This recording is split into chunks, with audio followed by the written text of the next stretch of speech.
Hi hello friends, நான் தான் age. இன்றைக்கி நம்ம என்ன வீடியோ பற்றி பார்க்க போனோம், ஒரு மொபைல் வாங்கும்போது நம்ம எப்படிலாம் செக் பண்ணி வாங்கலாம், எதெல்லாம் செக் பண்ணலாம் அப்படின்ற பற்றி வீடியோ தான். இந்த வீடியோவை ஸ்கிப் பண்ணாமல் கடைசி வரையும் பாருங்கள். அப்போ தான் நீங்கள் நாளைக்கு ஒரு மொபைல் வாங்கணும்னு நினச்சிங்கன்னா உங்களோட ஸ்பெசிஃபிகேஷனுக்கு ஏற்ற மாதிரி ஒரு மொபைலை நம்மளால் வாங்க முடியும். Let's start the video.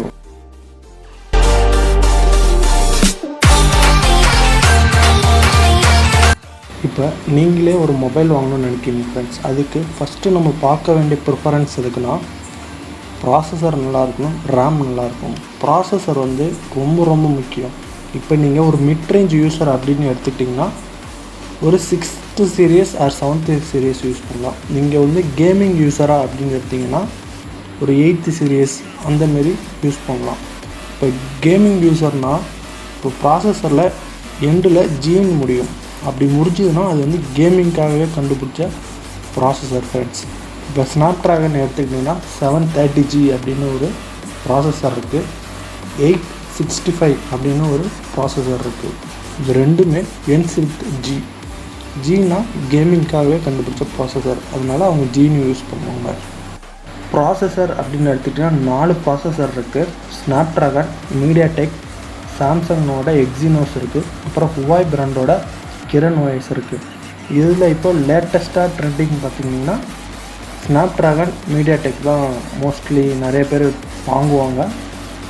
Exynos பார்த்திங்கன்னா சாம்சங் மொபைல்ஸில் மட்டும்தான் யூஸ் பண்ணுவாங்க. சாம்சங் பிடிச்சவங்க தான் சாம்சங் மொபைல்ஸ் எடுப்பாங்க. அது வந்து எக்ஸினோ OSல இன்பில்ட் ஆகி வரும். ப்ராசஸர் பற்றி பேசணுன்னா கடல் மாரி போகும் ஃப்ரெண்ட்ஸ். ப்ராசஸர் பற்றி பேசணும், அப்புறம் GPU அண்ட் CPU ஸ்கோரை பற்றி பேசணும். அது நிறையா இருக்குது. உங்களுக்கு டெடிக்கேட்டடான ப்ராசஸர் பற்றி ஒரு தனி வீடியோ வேணும்னு நினச்சிங்கன்னா மேலே ஐ பட்டன் கொடுக்குறேன், கீழே கமெண்ட் செக்ஷனில் கமெண்ட் பண்ணுங்கள். ஃப்யூச்சரில் நான் ஒரு வீடியோ மேக் பண்ணுறேன். ஒரு 3 கேட்டகரியாக ஒரு 3 யூஸர் வந்து பிரிச்சுப்போம் ஃப்ரெண்ட்ஸ். ஒரு ஹெவி யூஸர், ஒரு மிட்ரேஞ்ச் யூஸர், ஒரு பிகினர். இப்போ வந்து ஒரு பிகினர் வந்து உங்கள்கிட்ட கேட்குறாங்க, எனக்கு வந்து ஒரு மொபைலை வந்து சஜஸ்ட் பண்ணுங்கள் அப்படின்ட்டு. அவங்க வந்து என்னென்ன யூஸ் பண்ணுவாங்க, ஜஸ்ட்டு கால் பண்ணுவாங்க, சில சோஷியல் மீடியாஸ் யூஸ் பண்ணுவாங்க, அவ்வளோதான்.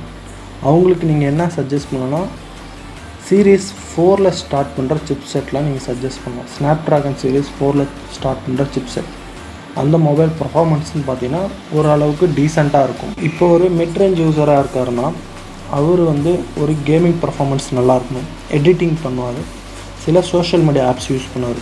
அவர் என்ன மாரி சிப்செட்லாம் எக்ஸ்பெக்ட் பண்ணலான்னா சீரீஸ் 6 and 7 ஸ்னாப்ட்ராகனில் ட்ரை பண்ணலாம். நான் ஸ்னாப்ட்ராகன் ஸ்பெசிஃபையாக சொல்லலை, நிறையா ப்ராசஸர் இருக்குது. உங்களுக்கு டெடிக்கேட்டடான ஒரு வீடியோவில் நான் வந்து கிளியராக எக்ஸ்பிளைன் பண்ணுறேன். நான் ஜஸ்ட் ஒரு எக்ஸாம்பிளுக்காக, நீங்கள் வந்து ஒரு ஹெவி யூஸராக இருக்கீங்க, கேமிங் பர்ஃபார்மன்ஸ் நல்லாயிருக்கும்னு எக்ஸ்பெக்ட் பண்ணுறீங்க, ஒரு சோஷியல் மீடியா ஆப்ஸ்லாம் யூஸ் பண்ணும்போது ஸ்மூத்தாக இருக்கணும்னு எக்ஸ்பெக்ட் பண்ணுறீங்க. அதுக்கு நீங்கள் ஸ்னாப்ட்ராகன் 8th சீரீஸை செக் பண்ணலாம். 8th சீரீஸ் ஃபுல்லாகவே வந்து 5G மொபைல்ஸ் தான் வருது. நெக்ஸ்ட்டு ரேம் அப்படின்னு எடுத்துக்கிட்டிங்கன்னா, நீங்கள் மொபைல் வாங்கும்போது உங்கள் ரேமும் ரொம்ப முக்கியம்.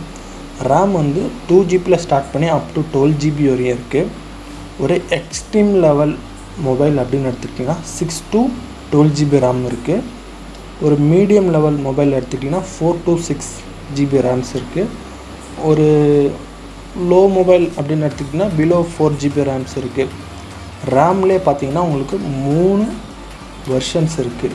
LPDDR3, LPDDR4, LPDDR5. இது வந்து லேட்டஸ்ட்டாக வந்தது. LPDDR5 வந்து லேட்டஸ்ட்டான சிப்செட்டு. நெக்ஸ்ட்டு பார்க்க வருது ஸ்டோரேஜ் பற்றி. நம்ம மொபைல் வாங்கும்போது நமக்கு ஸ்டோரேஜ் வந்து எந்த அளவுக்கு யூசேஜ் ஆகும்னு பார்க்கணும். இப்போ ஸ்டோரேஜ் வந்து ஒரு 256GB இருக்குது பார்த்தீங்கன்னா, அதனாலேயே உங்களுக்கு வந்து ரேட் இன்க்ரீஸ் ஆக வாய்ப்பு இருக்குது. ஒரு 120GB போதும், எனக்கு வந்து ரேம்லேயும் ப்ராசஸர்லேயும் அதிகமாக இருக்கும்னா நீங்கள் உங்கள் ஸ்டோரேஜை கம்மி பண்ணிவிட்டு உங்கள் ப்ராசஸர் ரேமில் கான்சன்ட்ரேட் பண்ணலாம். ஸ்டோரேஜ் வேரியண்ட் அப்படின்னு எடுத்துக்கிட்டிங்கன்னா 32 இருக்குது, 64 இருக்குது, 128GB இருக்குது, அடுத்து 256GB இருக்குது. இந்த 4 ஸ்டோரேஜ் வேரியண்ட்ஸ் தான் இருக்குது. இதில் உங்களுக்கு எவ்வளோ ஸ்டோரேஜ் தேவைப்படுமோ பெஸ்ட்டாக சூஸ் பண்ணுங்கள். நம்ம பார்க்க போகிறது ஃபோனோட கண்ணை பற்றி தான் பார்க்க போகலாம். கண்ணுனா என்னடா அப்படின்னு கேட்டிங்களா, கேமரா பற்றி தான் பார்க்க போகிறோம் ஃப்ரெண்ட்ஸ். ஒரு மொபைல்னு எடுத்துக்கிட்டிங்கன்னா கேமராஸ் ரொம்ப இம்பார்ட்டண்ட். அதுவும் மீடியா ஃபீல்டில் ஒர்க் பண்ணுறவங்க அவங்க எப்படி எக்ஸ்பெக்ட் பண்ணுவோன்னா என் மொபைலில் கேமராஸ் வந்து நல்லா இருக்கணும் அப்படின்னு நினைப்பாங்க. அவங்க என்னென்னலாம் பார்க்கணும் எடுத்துக்கிட்டிங்கன்னா, முதல்ல சென்சார் பற்றி பார்க்கணும், நெக்ஸ்ட் அப்பாச்சர் பற்றி பார்க்கணும், அடுத்து ஃபோக்கஸை பற்றி பார்க்கணும், ஸ்டெபிலைசேஷன் எப்படி இருக்குன்னு பார்க்கணும், அப்புறம் என்னென்ன சென்சார்ஸ் யூஸ் பண்ணுறான்னு பார்க்கணும். இதுமாதிரி நிறையா இருக்குது. கேமரா மட்டும் எடுத்துக்கிட்டிங்கன்னா இப்போ ஒரு சில சென்சார் சொல்கிறேன். இப்போ சோனி சென்சார் இருக்குது, சாம்சங்கில் ஒரு சென்சார் யூஸ் பண்ணுறாங்க. இப்போ சோனி IMX64 இருக்குது, சோனி IMX108 இருக்குது, 64 மெகா பிக்சல் சொல்கிறாங்க பார்த்தீங்களா கேமராவில். அதெல்லாம் வந்து இந்த சென்சார்ஸ் மட்டும்தான் இருக்கும். சோனி இல்லை சாம்சங்ஸ் அதெல்லாம் மோஸ்ட் ஆஃப் த மொபைல்ஸ் இப்போ சாம்சங் தான் யூஸ் பண்ணுறாங்க ஃப்ரெண்ட்ஸ். நெக்ஸ்ட்டு கேமராவோட டைப்ஸ் அப்படின்னு எடுத்துக்கிட்டிங்கன்னா சிங்கிள் கேமரா இருக்குது, டுவல் இருக்குது, ட்ரிபிள் இருக்குது, குவாட் இருக்குது. இப்போ சிங்கிள் கேமராஸ்லாம் வரதில்லை, எல்லாம் ட்ரிபிளுக்கும் குவாடுக்கும் மாறிட்டுருக்காங்க. ஸோ நீங்கள் ட்ரிபிள் கேமரா உள்ள மொபைல்ஸை எடுத்திங்கன்னா நல்லாயிருக்கும், பார்க்குறதுக்கு ஒரு ப்ரீமியம் லுக்காக தெரியும். நெக்ஸ்ட்டு ஃப்ரண்ட் கேமரா அப்படின்னு எடுத்துக்கிட்டிங்கன்னா பஞ்ச் ஹோல் கேமரா இருக்குது, வாட்டர் ட்ராப் நான்ச் கேமரா இருக்குது, பாப்அப் கேமரா இருக்குது. இப்போ நம்ம டிஸ்பிளே பார்க்கும்போது நம்ம ஐ வந்து ஒரு டிஸ்டர்பன்ஸ் இல்லாமல் இருக்கணும், அதுக்கு ஃப்ரண்ட் கேமரா ரொம்ப முக்கியம். இப்போ வந்து நீங்கள் பாப்அப் கேமரா எடுத்துக்கிட்டிங்கன்னா ஃபுல்லாக டிஸ்பிளே தான் தெரியும், இல்லை வாட்டர் ட்ராப் நான்ச் எடுத்தால் கூட உங்களுக்கு ஸ்பீக்கரோடு சேர்ந்து வரும், ஒரு டிஃப்ரென்ஸ் உங்களுக்கு தெரியாது. இதே பஞ்ச் ஹோல் கேமரா அப்படின்னு எடுத்துக்கிட்டிங்கன்னா டிஸ்பிளேயில் கார்னரில் பார்த்திங்கன்னா ஒரு ரவுண்டில் வந்து ஒரு பிளாக்காக தெரியும். அது போக போக வந்து பழகிடும், இருந்தாலும் அது ஒரு டிஸ்டர்பன்ஸாக இருக்கும். ஸோ நீங்கள் வாட்டர் ட்ராப்பும் பாப்அப் கேமரா உள்ள ஃபோனாக ட்ரை பண்ணி பாருங்கள், நல்லாயிருக்கும். நெக்ஸ்ட்டு நம்ம மொபைல் வாங்கும்போது பார்க்க வேண்டிய முக்கியமான ஒரு விஷயம் பேட்ரி ஃப்ரெண்ட்ஸ். இந்த பேட்டரியை வச்சு தான் நம்ம மொபைல் வந்து ரன் ஆகிட்டே இருக்குது. ஸோ பேட்டரியை கன்ஃபார்மாக செக் பண்ணி வாங்குங்க.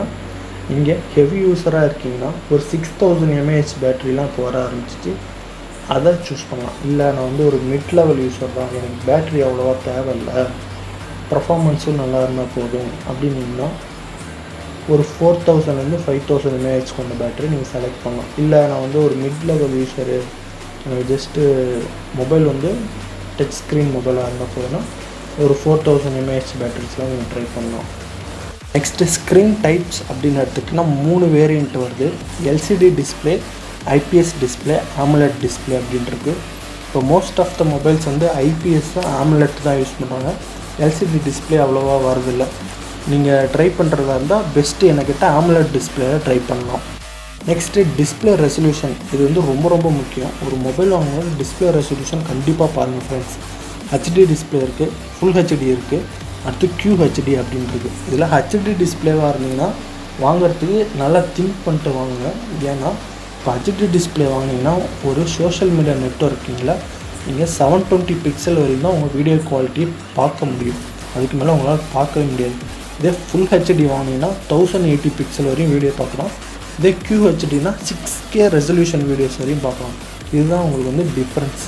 என்ன கேட்டிங்கன்னா ஃபுல் ஹெச்டியும் QHD டிஸ்பிளே உள்ள மொபைல்ஸ் தான் செலக்ட் பண்ணுங்கள். நெக்ஸ்ட்டு நம்ம பார்க்க போகிறது ஸ்க்ரீனோட சைஸ். வந்து நம்ம மொபைல் எவ்வளோக்கு எவ்வளோ பெருசாக இருக்கோ பார்க்குறதுக்கு அவ்வளோக்கு அவ்வளோ ஒரு சீனாக தெரியும். நீங்கள் வந்து பெரிய ஸ்க்ரீனாக இருக்குன்னு எக்ஸ்பெக்ட் பண்ணுறீங்கன்னா அபோவ் ஒரு 6.5 இன்ச்சஸ்க்கு மேலே மொபைல் செலக்ட் பண்ணுங்கள். இல்லை எனக்கு வந்து ஒரு மீடியம் சைஸாக இருந்தால் போதும், ப்ரீமியம் லுக்காக இருந்தால் போதும் அப்படின்னா 6 to 6.5 இன்ச்சஸ் கூட நீங்கள் வாங்கலாம். இல்லை எனக்கு கொஞ்சம் குட்டியாக இருந்தால் நல்லாயிருக்கும் அப்படின்னு ஃபீல் பண்ணிங்கன்னா 6 to 5.5 இன்ச்சஸ் உள்ள மொபைல் நீங்கள் வாங்கினீங்கன்னா நல்லாயிருக்கும். நெக்ஸ்ட்டு நம்ம பார்க்க போகிறது ரெஃப்ரெஷ் ரேட்டை பற்றி ஃப்ரெண்ட்ஸ். இதில் 3 வேரியண்ட் இருக்குது. 60 Hz இருக்குது, 90 Hz இருக்குது, 120 Hz இருக்குது. நீங்கள் ஒரு கேமர் யூஸராக இருக்கீங்க, பப்ஜி விளாட்றீங்க, இல்லை ஏதோ ஒரு கேம்ஸ் விளாட்றீங்கன்னு வச்சுக்கோங்க, ஒரு 120 Hz உள்ள மொபைலில் கேமிங் விளாண்டிங்கன்னா உங்களுக்கு ஸ்மூத்னஸ் வந்து ரொம்பவே நல்லாயிருக்கும், ஒரு ஃபாஸ்ட்டான மூவ்மெண்ட் உங்களுக்கு வந்து தெரியும். இதே 90 Hzனால் ஒரு மீடியம் யூஸர், இதே 90 Hz எடுத்துக்கிட்டிங்கன்னா ஒரு மீடியம் லெவலான ஸ்மூத்னஸ் வந்து உங்களுக்கு கிடைக்கும். இதே 60 Hz எடுத்துக்கிட்டிங்கன்னா கொஞ்சம் ஸ்லோவாக இருக்கும். நீங்கள் வந்து 120 Hz உள்ள ரெஃப்ரெஷ் ரேட் உள்ள மொபைலை யூஸ் பண்ணிட்டு 60 Hz உள்ள மொபைலை யூஸ் பண்ணிங்கன்னா என்ன உங்கள் மொபைல் யூஸ் பண்ணுறதுக்கே ஸ்லோவாக இருக்குது, கொஞ்சம் ஹார்டாக இருக்குது அப்படின்னு ஃபீல் பண்ணி சொல்லுவீங்க. அதுக்கு காரணம் வந்து இந்த ரெஃப்ரெஷ் ரேட் தான். நெக்ஸ்ட்டு நம்ம ஒரு மொபைல் வாங்கும்போது டிசைன், அதாவது பாடி மேனுஃபேக்சரிங் வந்து ரொம்ப ரொம்ப முக்கியம். அது வந்து ஒரு 3 டைப்ஸில் பண்ணுறாங்க. கிளாஸில் பண்ணுறாங்க, மெட்டல் அண்ட் ஃபைபரில் பண்ணுறாங்க ஃப்ரெண்ட்ஸ். இதே கிளாஸில் பண்ண மொபைல்ஸ் அப்படின்னு எடுத்துக்கிட்டிங்கன்னா நீங்கள் கீழே போட்டிங்கன்னா வந்து உடையறதுக்கு வாய்ப்பு இருக்குது. இதே மெட்டல் அண்ட் ஃபைபரில் எடுத்துக்கிட்டிங்கன்னா அந்த பிரச்சனைகள்லாம் இருக்காது. இதே கிளாஸ் பாடி அப்படின்னு எடுத்துக்கிட்டிங்கன்னா உங்களுக்கு வந்து ஒயர்லெஸ் சார்ஜர் வந்து சப்போர்ட் பண்ணும். நீங்கள் ஒயர்லெஸ் சார்ஜர் வாங்கணும்னு நினச்சிங்கன்னா நீங்கள் வந்து கிளாஸ் பாடி சூஸ் பண்ணலாம். அப்படி இல்லை எனக்கு வந்து நார்மலாக நான் வந்து ப்ளக் பண்ணி சார்ஜ் பண்ணிக்கிறேன் அப்படின்னு நினச்சிங்கன்னா நீங்கள் மெட்டல் அண்ட். நெக்ஸ்ட்டு நம்ம மொபைல் வாங்கும்போது பார்க்க வேண்டியது நம்ம மொபைலில் என்ன ப்ரொடெக்ஷன் யூஸ் பண்ணியிருக்காங்க. அதாவது கார்னிக் கொரில்லா கிளாஸ் அப்படின்னு சொல்லுவாங்கள்ல, அந்த ப்ரொடெக்ஷன் தான். சில மொபைல்ஸில் ஃப்ரண்ட்டில் மட்டும் இருக்கும், சில மொபைலில் ஃப்ரண்ட் அண்ட் பேக் போத்துமே யூஸ் பண்ணியிருப்பாங்க. ஸோ நீங்கள் மொபைல் வாங்கும்போது கார்னிக் கொரில்லா கிளாஸ் ப்ரொடெக்ஷன் இருக்கா அப்படின்னு பாருங்கள். அதில் லேட்டஸ்ட்டாக வந்து இப்போ கார்னிக் கொரில்லா கிளாஸ் 5 வந்துடுச்சு. ஸோ லேட்டஸ்ட் வெர்ஷன் இருக்கா பார்த்து செக் பண்ணி வாங்குங்க. இவ்வளோதான் ஃப்ரெண்ட்ஸ், நீங்கள் ஒரு மொபைல் வாங்கும்போது பார்க்க வேண்டிய விஷயங்கள். உங்களுக்கு எதாவது டவுட்ஸ் இருந்ததுன்னா கமெண்ட் செக்ஷனில் கேளுங்க, நான் உங்களுக்கு கிளியர் பண்ணுறேன். இப்போ நீங்களே ஒரு மொபைல் வாங்கணும்னு நினச்சிங்கன்னா, ஒரு மிட்ரேஞ்ச் யூஸராக இருக்கீங்க அப்படின்னு நினச்சிங்கன்னா எனக்கு வந்து ப்ராசஸர் வந்து 6th series and 7th series நல்லாயிருக்கும். ஸ்னாப் ட்ராகனில் இல்லை மீடியாடெக்லேயும் அந்தமாரி ஒரு மிட் லெவல் ரேஞ்சில் ஒரு ப்ராசஸர் இருக்குது. நான் ப்ராசஸரை பற்றி ஒரு தனியாக வீடியோ போடுறேன், அப்போ பார்த்தீங்கன்னா புரியும். நெக்ஸ்ட்டு ரேம் அப்படின்னு வந்துட்டிங்கன்னா ஒரு 4 to 6 GB ரேம் யூஸ் பண்ணிங்கன்னா நல்லாயிருக்கும்.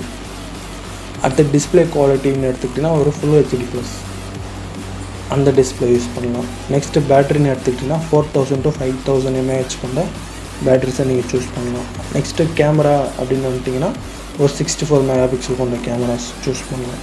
இதுமாரி நிறைய விஷயம் இருக்குது. நீங்கள் மொபைல் வாங்கும்போது நீங்கள் எப்படிப்பட்ட யூஸர்னு நினைக்கிறீங்களோ உங்களுக்கு ஏற்ற மொபைலாக சூஸ் பண்ணுங்கள். இல்லை ஒரு யூடியூப்பில் ரிவ்யூ சொல்லிட்டாங்க இந்த ஃபோன் நல்லாயிருக்கும் அப்படின்னு நினச்சி மட்டும் தயவு செஞ்சு வாங்காதீங்க. உங்களுக்கு ஏற்ற ஃபோனை ஸ்மார்ட்டாக நீங்களே சூஸ் பண்ணுங்கள். நெக்ஸ்ட்டு ஒரு வீடியோவில்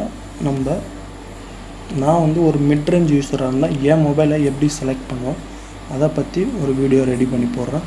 ஸோ நீங்கள் அதை பார்த்தீங்கன்னா உங்களுக்கு புரியறதுக்கு சான்சஸ் இருக்குது. இவ்வளோ தான் ஃப்ரெண்ட்ஸ் இன்றைக்கி வீடியோ பிடிச்சிருந்தா மறக்காமல் லைக், ஷேர் அண்ட் சப்ஸ்கிரைப் பண்ணுங்கள்.